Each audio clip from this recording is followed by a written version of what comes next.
Well, the podcast launch for Build a Better Wellness Biz is officially in the books. So in this episode of Podcast Launch Diaries, we are jumping into the official post-mortem and looking at the download numbers, what worked, what didn't, and what comes next. So let's get into it.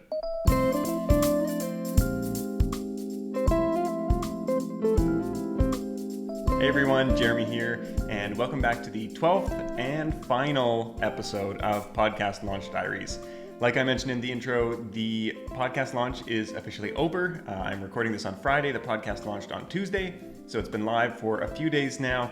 And in this episode, I want to go through, kind of cover some of what I got up to prep for the launch after last episode, as I did work all weekend after the previous episode was released to get to a bunch of stuff ready for the launch, which that was let's just say I underestimated how much there was left to do after I was recording that last episode there. So I want to cover some of that, those final pieces that went into the launch, because there were some big things there, and then also look at what worked, what didn't work, and what's coming up next for the podcast now that we have officially launched. So first, let's jump into Toggle here, as we do with every episode. And so as you can see, this is last week's, since the last episode, and I think this is probably the biggest week so far in terms of hours, 27 hours spent on the podcast. And if we look at where this time has gone, it's actually, this is for the episode that's going out next week. This is also going out next week. So a lot of this was actually not launch related. It was prep for upcoming episodes. But I think that's actually important to talk about, because I have seen this happen with so many clients where you build up all these episodes for launch, or you're just so focused on the launch that everything that comes after the launch kind of gets forgotten. And so maybe you have 3 or 5 launch episodes that you're launching with on launch day. And so you have these episodes done in advance, but then you don't work on continuing to build up that buffer. And so then you launch, and maybe you've had these done like 3 weeks in advance. The episodes are all produced and everything, they're ready to go. But then you haven't started working on, or haven't lined up interviews or recorded episodes for the week after launch week. And this happens so often. So I found myself kind of falling into that, like just so hyper focused on the launch that the episodes after that I was kind of falling behind on. So that last week I did kind of pull myself together, and I was like, okay, no, like I know there's a lot to do with the launch, but I also need to start working on these episodes and get them prepped, or else there's going to be delays, and you don't want to throw off your consistency and miss your publishing schedule the second week in. And so that is something that I see happens for so many podcasters, where you get so focused on the launch that everything after the launch gets forgotten about. So if you're in the midst of launching, like definitely remember, launching is the first step of what is going to be a long journey. So don't just focus on that at the expense of everything else. Spend a bunch of time on web design. So if we let's just jump over there right now. And so this is the podcast page. I've done some updates now since the launch as well, which I'll show you, but this I think we've already seen. So I just put the links live here so that everybody could go find the podcast on all the different players. I had that hidden before because I didn't want people to be able to subscribe, because the way that at least Apple's ranking algorithm works is it's based on new subscriptions in a short time window. And so I didn't want anybody to be able to subscribe until I told them to on launch day. And so that was all hidden before. I've got the episodes kind of grid here, blog feed. So that is that's there now live. And then I've just taken screenshots of reviews from now that the podcast is launched. And so I have this just kind of for social proof. And so there's a bunch of reviews there. And I'll continue to update this as there are more reviews that come in. And then just a bit of a plug for my agency, so that part of the reason of this podcast is to get people familiar with me and what I do and what our agency does in terms of podcast production and marketing. And so I want to have that there so that people can actually see that. And so that was that page. I don't know if I did too much on the home page. Again, we've got this player here, so this is just the transistor player. Oh, and the other thing I'll mention too, so we got episodes here, little bio, and so one of the things was setting up this player bar here. So this is Fusebox, And this used to be Smart Podcast Player, which is Pat Flynn's player that he's created. And if we go over to, let's go to this episode. And so I have that transistor player there on the homepage, just because with the theme I'm using and with WordPress, I haven't found a super easy way to embed this player outside of in actual episode posts. So here I'm using the Fusebox player. And then on the podcast page and the homepage, I'm using the Transistor, my podcast host player there. So I would probably just use this one across everything, but I do like the look of the Transistor one as well, and it's not a big deal. So I'll probably just keep it that way. So the other thing, I spent some time setting this up, and the one thing that comes in the pro version of Fusebox is there's also a great episode transcript plugin.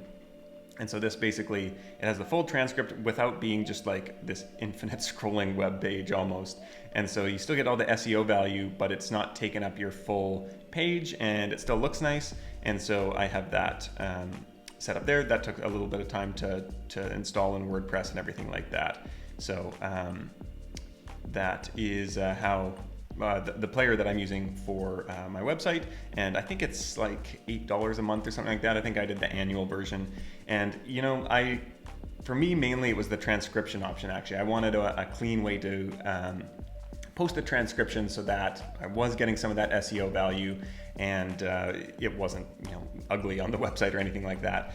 I would be happy using the transistor player on here, but since it comes with this one's got this nice like call out thing button here that you can use to send people somewhere as well. So this one goes to my free mini course that people can sign up for there. So actually this I spent a bunch of time doing. I created one landing page, and then it was like completed, and then I started from scratch because I was like, I think there's a better template out there. And so I just built this landing page in ConvertKit in their landing page builder. But yeah, that was maybe not the smartest use of time leading up to launch while I was stressing about everything else. So did a bunch of web design there last week. That actually took a lot of time over the weekend to do a bunch of different types of web design. This 2 hours was looking back on the launch in the past couple of days after the launch, just seeing how everything was going, checking stats, following up with people, that type of stuff, who had left reviews and all that kind of stuff there, just kind of admin. Landing page design here, so this is more web design, Fusebox setup like we talked about, and then Podcast Launch Diary stuff, which kind of counts, kind of doesn't. So that was what I got up to last week, and let's look at some of the other. I was curious about some of the other time related data, and so this is how much time I've spent in total on this podcast so far until now, since it was created or the idea was had until now at the launch. And actually this doesn't count everything, because I think I did do some initial planning and strategizing before I officially started tracking it, and that was probably, I wouldn't say that would be a ton of hours, but it might be like maybe 5 to 10, but still this is most of it, and 200 hours, that is a lot of time. And so I think, like I've said before, like I kind of went over the top with this launch. That said, if I had more support and more people helping out, and a big part of that was like I was doing all the editing myself. The only thing I didn't do was the show notes and a little bit of the video editing.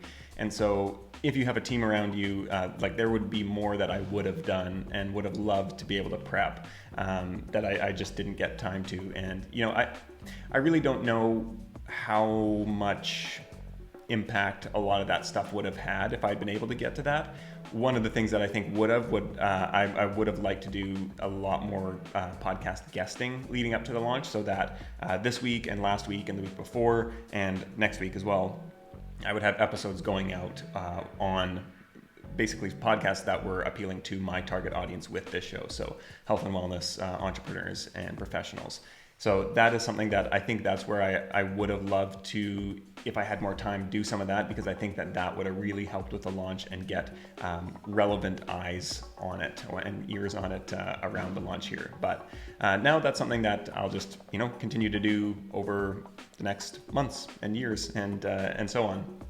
So that is something that I would have done. There were some other things that I think could have been maybe had some impacts, but I think probably I did everything that that was necessary, and I tried out a few extra things for the launch that worked to varying degrees. We're going to talk about that a little bit in a minute, but I think probably all of that extra stuff that I didn't have time for wasn't going to be, really move the needle all that much. So I'm not too worried about that. But like I said, 200 hours total. I would have spent probably a whole lot more if I did have more bandwidth, but I'm pretty happy with that. And I think it's just interesting to look at, how much time actually goes into these things.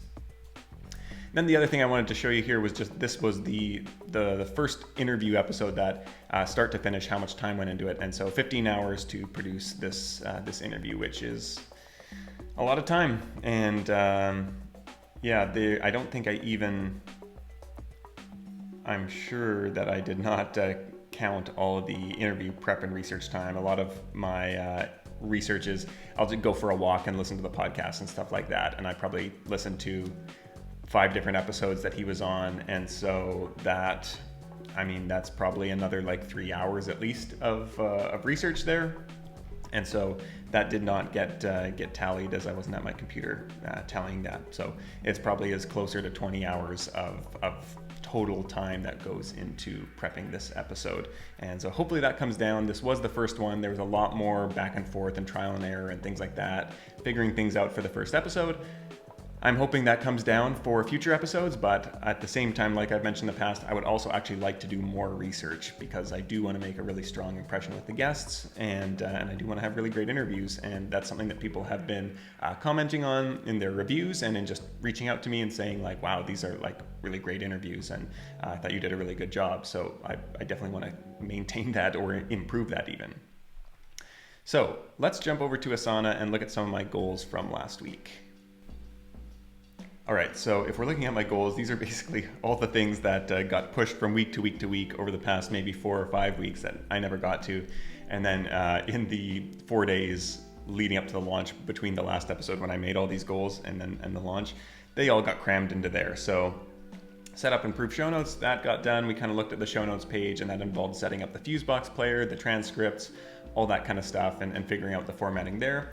I may still play around with that and tweak that in the future, how the show notes are laid out, but so far I'm quite happy with that. And we did look at this a little bit last week, but basically we've got a little intro, and then the player, listen to the episode, some of the key takeaways, and then the full show notes.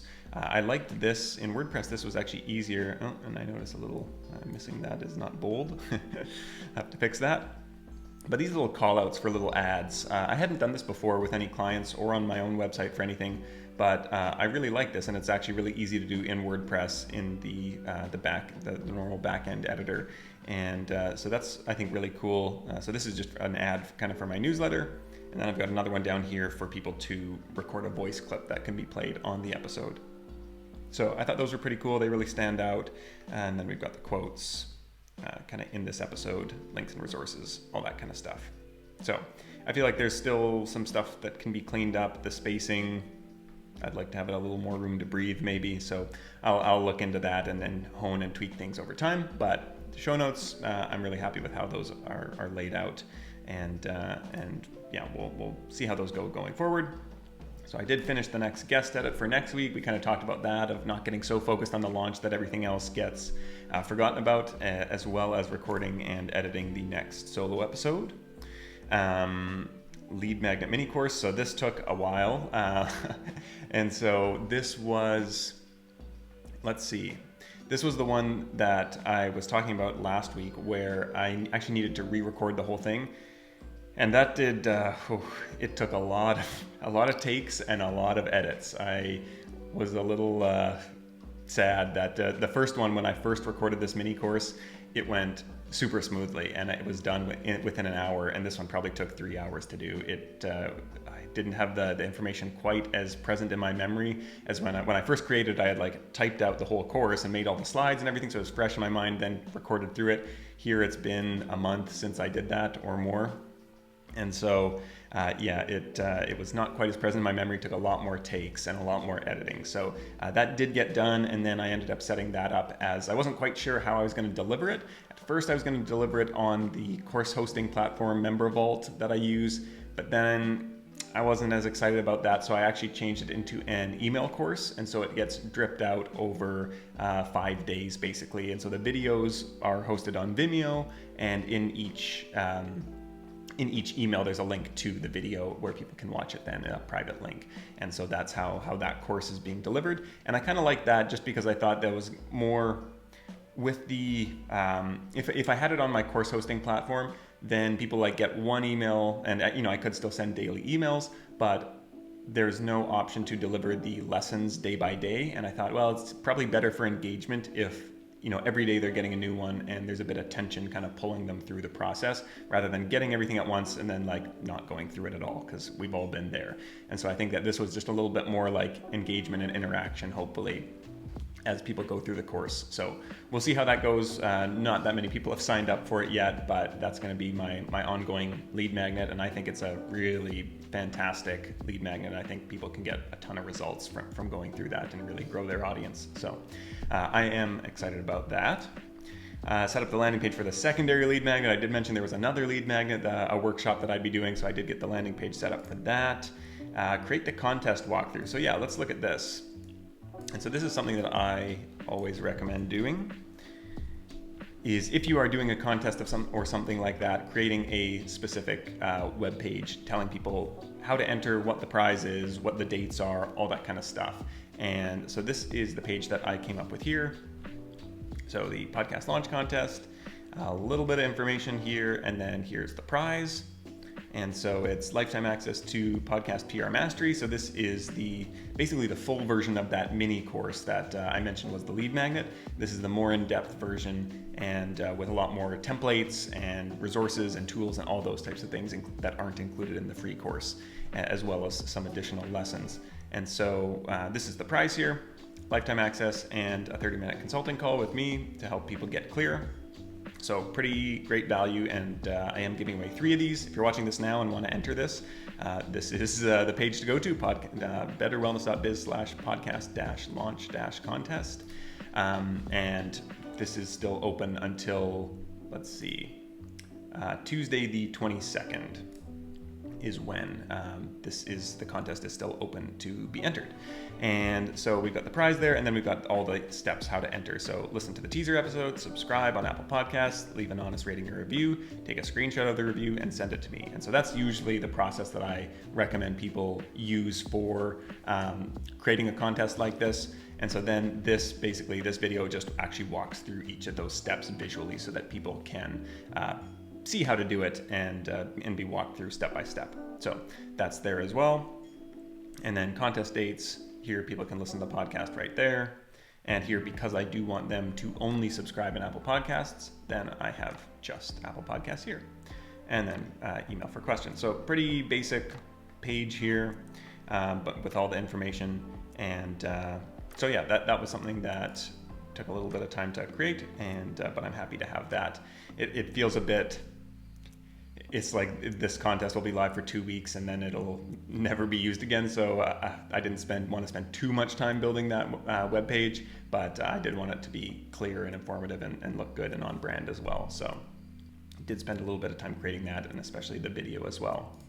Launch promo material. So this did get through this and sent out a bunch of stuff, and I'm still scheduling, and now we're just into the podcast promotion phase of ongoing promotion of the episodes. And one thing I will mention here is that, especially with a launch where I launch with 3 episodes, I think it can get, again, like so much energy can get focused on launch day. And so I think that it's important, and this is true for when you are releasing any episode. Whenever you release episodes, it's weeks, every week, or multiple times a week, or once a month, or whatever your schedule is.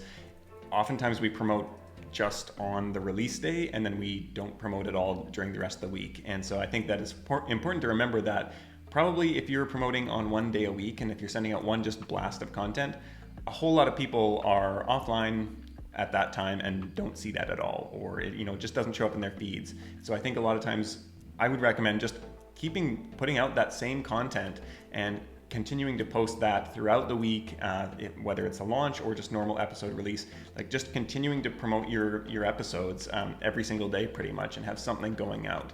And because people don't see it, and so that's something that I've been doing just every day, promoting different pieces of content from these 3 episodes. And because there are 3 episodes, there's quite a bit of content that I've taken out of that and am promoting on the different social channels, my newsletter, those types of things. So that was done. Polish off launch episodes, that was obviously done as they went out. Although I will say there was a slightly embarrassing moment where the first interview episode with Abel James, luckily being in Europe here at the moment, I'm quite a ways ahead of North America, and so I had made some tweaks to the Abel James interview and had accidentally imported another track. So there was like 2 voiceovers. The voiceover from myself, the intro narration from another episode was playing over his, and the episode was, it had been done, the show notes had been done, so I knew everything was good. I just needed to add in a little ad for my newsletter at the end, but I accidentally unmuted one track when I re-exported it, so I knew everything was like perfect, and then I accidentally unmuted this thing and exported it, uploaded that. So the official episode on the launch that was live there was one where there was actually, competing voices over each other from 2 different episodes. So luckily that got caught before I think too many people heard it, but that was a bit of a mistake on my end. And it's funny that this has been a problem with clients in the past, where mistakes happen when tweaks get made, where the episode is entirely produced and then, can we go back and add this piece in here or this piece in there? And then you start just moving pieces of the episode around, and it's really hard to then look at it. You pretty much have to listen to it all the way through to know it's good. And even if you're 100% certain, you're looking at it and you're like, okay, everything seems lined up. That is just always when mistakes happen. So that's why we switched up our policies a while back to be like, no, we need everything. If any ads are going to episodes, if there's going to be intros and outros, those things, we need them before we start. That way we can edit it, and then it gets listened through for quality control by the show notes person. And so we know we're 100% confident that there are no mistakes. And of course here I didn't heed my own rule, and as a result there was a mistake that went out, but luckily I got that fixed before many people heard it. So if you heard that, sorry about that, but these things happen. And then the how to subscribe page. This is the one thing I didn't get to, and I will create this at some point, just a walkthrough of how to actually subscribe to the podcast. And I feel like most of my audience is tech savvy enough that they'll understand how to do that. But it never hurts to just have a mini walkthrough on how to actually subscribe in the different podcast apps or platforms. So that is something that I will get to in the future. So let's look at the stats and see how everything did. So if we jump over here into Transistor, and I'm in my analytics page here. And so we can see that total downloads, 142, 101 on launch day. So that's nice to break the 100 mark there. And then we've got a kind of typical power law distribution of diminishing stats here, as you would normally see with the release of anything. And so 142 in the first few days, 100 on, just over 100 on launch day. This is pretty in line with what I was thinking, and most of my listens at this point and subscribers, these are probably not people who are even in my niche. And so really I am starting from pretty much scratch with this show. I do not have an audience in the wellness expert niche. And so I have a number of clients who, they are probably, I don't really expect them to be listeners at this point. I think a lot of them, the content in this show is aimed at people a little bit lower down than where they are at. And I think a lot of them might benefit, but I don't really expect them to be regular listeners. I would love if they do decide to listen at some point, but I don't have a huge audience there anyways. And we only have a couple dozen clients anyway, so that's not huge download numbers there. And so really I am starting from scratch with this audience. So I was not expecting hundreds or thousands of downloads or by any means for this launch. And I think that is one of the big misconceptions about launching, is that on launch day, somehow you're going to go viral, everybody's going to share, and all of a sudden you're going to get all these downloads. And really with a launch, if you don't have the audience, you are going to get the download numbers of the audience that you have. And so most of this was people in my network. It was guests of the show who listened at least to the teaser. It was friends of mine, family, those types of things. People in my network who I was promoting the show to and asking for, to have a listen and to leave a rating and review and that type of thing. And so if we look at the episodes here, so the most downloaded episode was the Abel James episode, which I think is by far the best episode yet. I mean, I'm really proud of these two episodes, and I think that they're really important foundational episodes for the show, both of these things, because they kind of set the tone. These are solo episodes that I did, and they kind of walk through some of my beliefs about building a business and building a better business, as I would call it.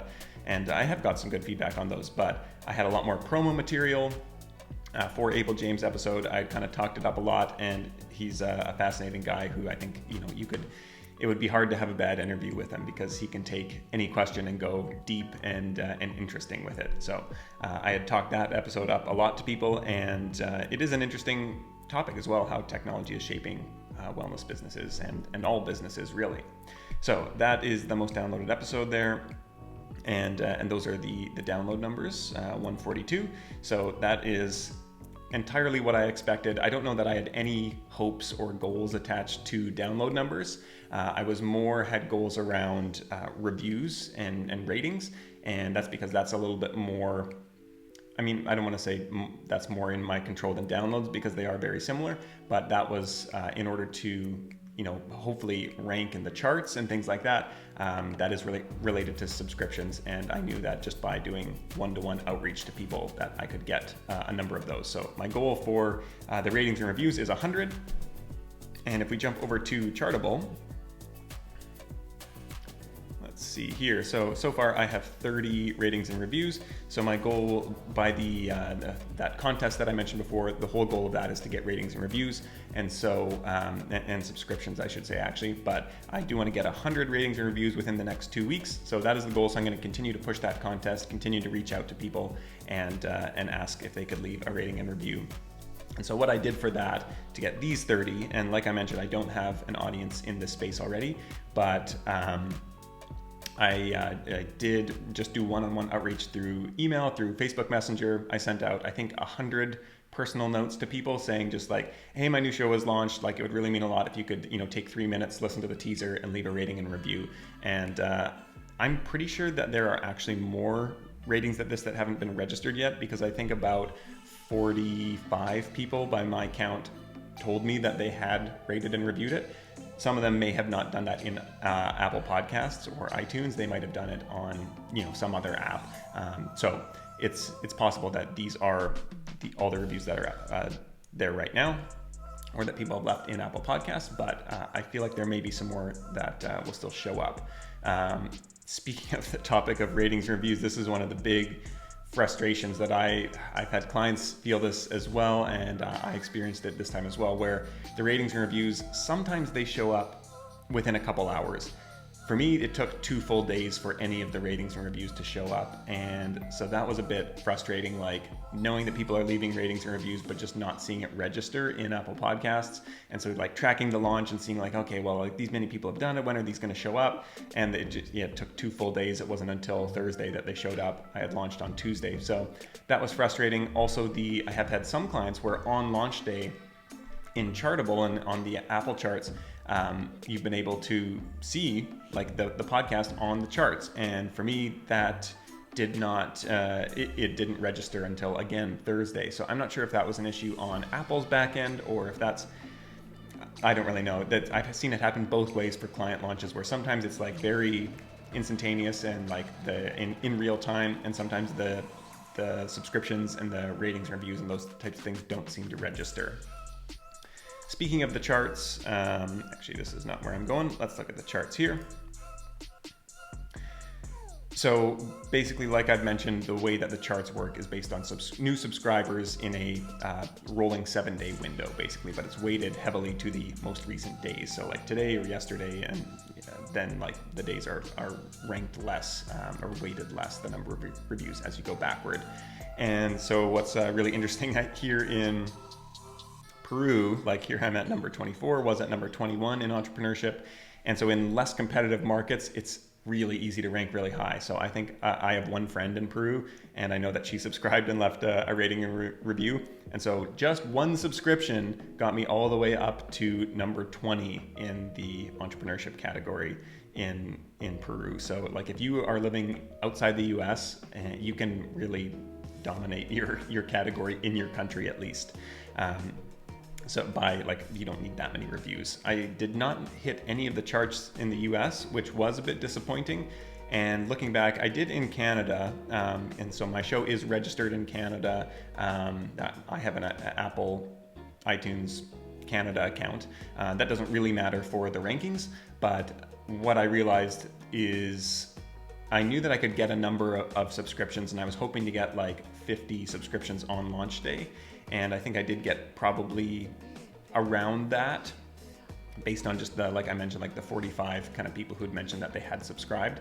I don't, again, know that those were all in Apple Podcasts, but being from Canada, my network is very split. And so Canadian subscriptions do not count in the US store, and US subscriptions do not count in the Canadian store. And so even though I had that, maybe let's say 45 subscriptions, those were kind of split and scattered, and I do have, like, my network is fairly international, and so a lot of the people I know, it's all registered in different stores, so it had a lot less juice than if all 45 of those were in the US. So that was a little bit disappointing, and I hadn't really been thinking about that. I thought I would have enough still. From what I've seen, oftentimes, like, if you can get 25, 30 subscriptions, you can break into the top 200 in most categories, even the top 100. And so I'm a little surprised I didn't make it into any of the US charts. I think I was registered in the entrepreneurship category. I think if I had registered it in the marketing category, that I could have, because marketing is much less competitive. I think there's about half as many shows in the marketing subcategory as there are in the entrepreneurship. So I might change that around. My show does feel like a good fit for both. It feels a bit more entrepreneurship focused, but I do talk a lot about marketing as well, so maybe I will change that at some point, as that is a less competitive category, see if I can get into the charts on upcoming weeks and things like that. So we'll see, but that is a little bit disappointing there that I didn't make it into any of the US charts, but in Canada did get it into the top 50, which is great in entrepreneurship, and also made it onto the business charts as well there. And it looks like we'd have to go in and see the history to see how high I got there. Don't think it was super high, but that is exciting being from Canada, but it also is like not the real, I mean, it is a real chart, but it's not the big one where, most of the shows are, I guess, the chart that I judge things by there. So that is a kind of a breakdown of how things went with in terms of download numbers and in terms of rankings on the charts. And chart rankings, they're not really important. They're kind of a vanity metric. It's nice to see, and and it's fun to track, but I don't get hung up on this at all. And it's one of those things where it's really, I won't say really easy to chart off the start. It's much easier to chart when you're first launching a new show, and then you're probably just going to drop off there and then slowly build your way back up over time if you're building a really successful show. But it's possible to rank in the top 100, top 50. We've had a number of client launches recently who were in the top 100 or top 50 in their categories, which is great. But then in almost every case, then you drop off the next week, and you might not make it into that chart again for a long time. And so the launch really is just the first step. And I think that that's one of the things that is so, so important to remember, that however the launch goes, it doesn't really matter. Like, the launch is not going to make or break you by any means. And what is showing up consistently week after week after week after week after week for months and years at a time. And so for me going forward, it's time just to, now the launch is done, I'm feeling a lot less stressed. There was a time crunch leading up to the launch and getting everything done. And one of the things that I am really grateful for, having that launch date it felt like a cutoff date to get all this stuff in order and basically have the brand built. So now the website is built, I have the lead magnet created and a whole email sequence around it, and like all this foundational pieces are kind of up and ready to go now. So now it's kind of like, okay, well now I can just produce content and all that back-end infrastructure is there to, capture email addresses and helping people get results through the course the free course that I have there, and all these different things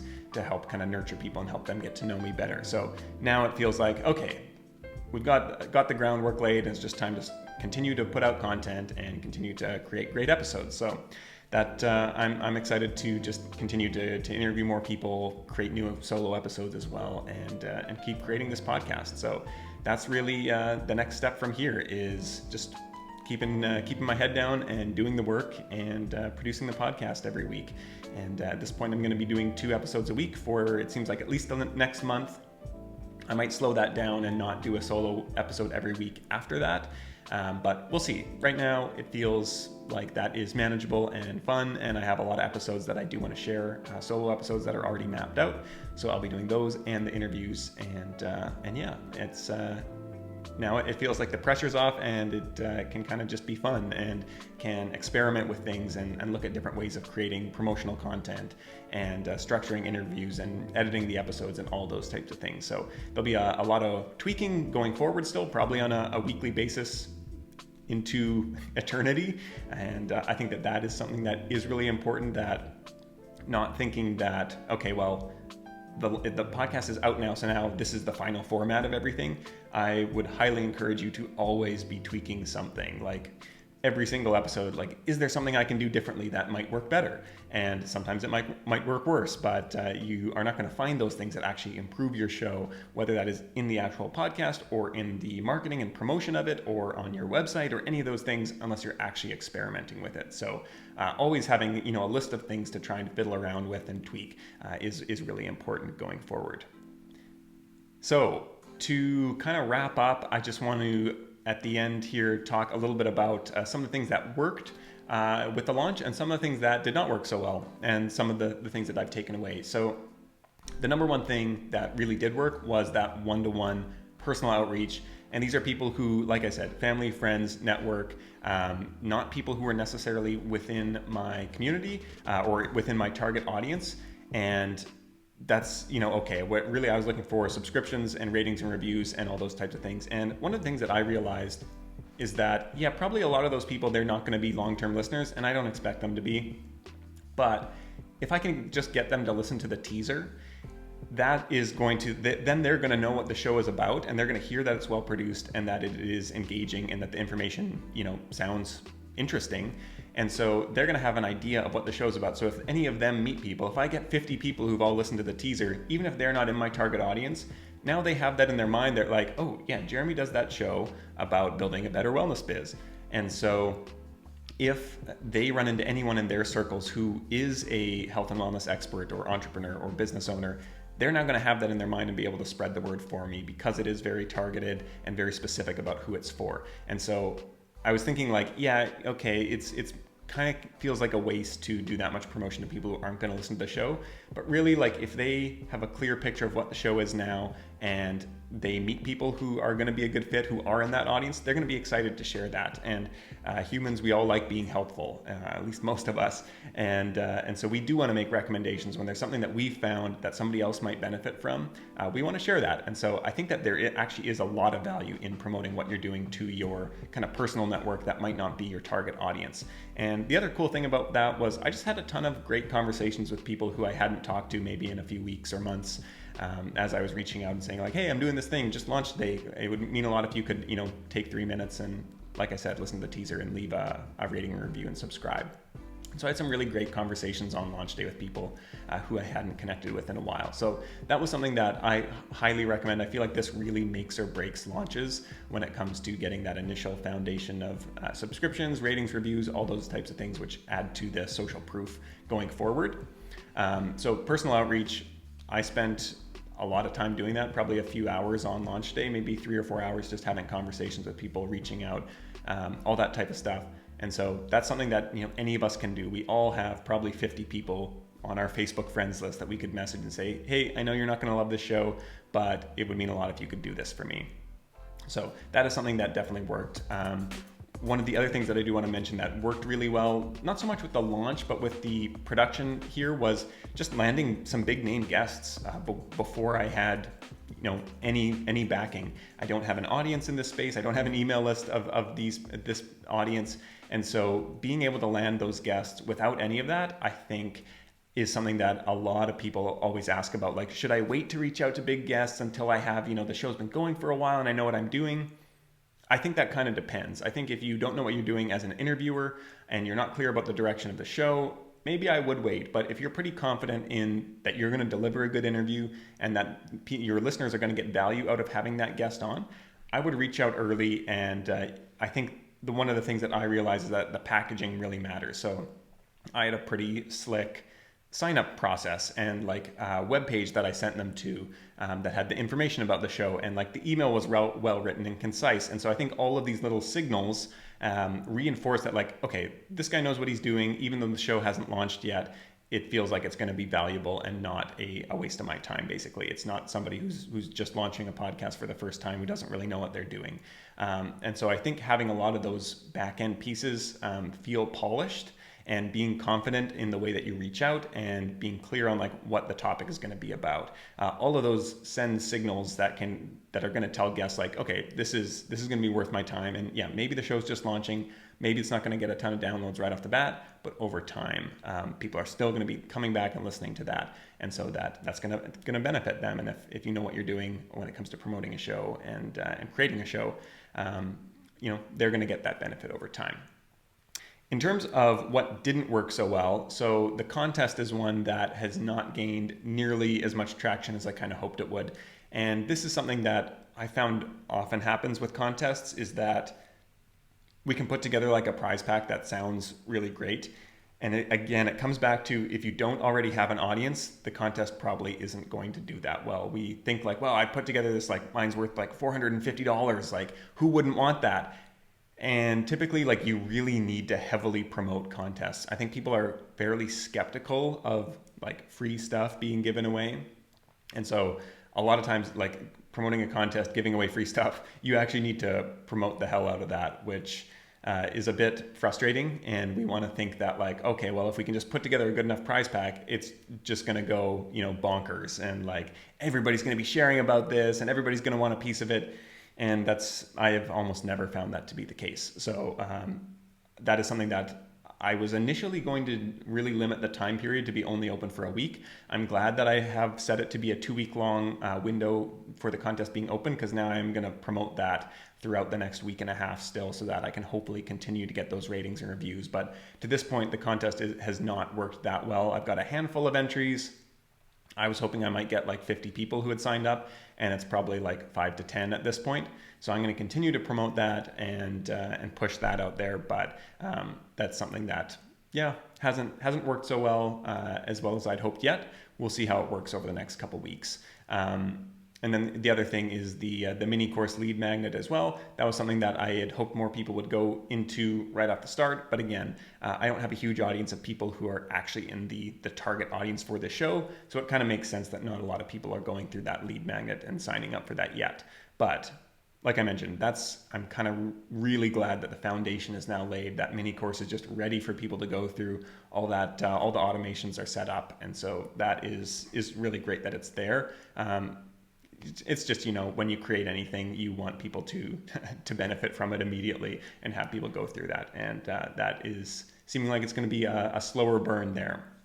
So those were a couple of things that did work and did not work as well. So like I mentioned, this is the first step for the podcast, and I'm not putting too much stock in download numbers or any of those results yet, because this is going to be a years-long endeavor, and it's not really worth measuring or determining the success of the podcast as a whole 3 days in, when this is going to be going for years and years, hopefully. So just a little drop in the bucket so far, and like I said, time to put my head down and keep chipping away and working and putting out great content, and over time people are going to come, especially if I am doing the things like guesting on other shows and getting myself out there and the show out there in front of people where they already are.